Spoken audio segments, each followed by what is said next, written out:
Can we trust a normal ABI in diabetes? Now contrast this with ischemic diabetic foot disease, which boards may present very differently.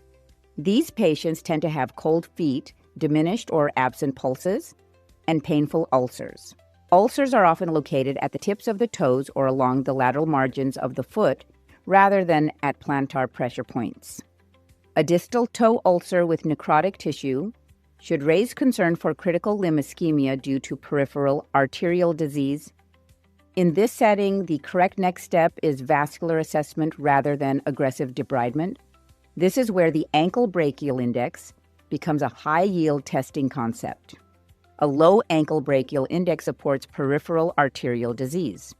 However, boards can introduce an important pitfall in patients with long-standing diabetes or chronic kidney disease. These patients often have medial arterial calcification, which makes vessels non-compressible. As a result, the ankle brachial index may appear normal or even elevated despite significant ischemia. The correct next step is distal perfusion testing. Boards can test toe brachial index because toe arteries are less affected by medial calcification. This test is recommended when the ankle brachial index is elevated or discordant with the clinical picture. Absolute toe pressures can also be used. Toe pressures below approximately 30 millimeters of mercury or below 40 millimeters in patients with diabetes predict poor wound healing.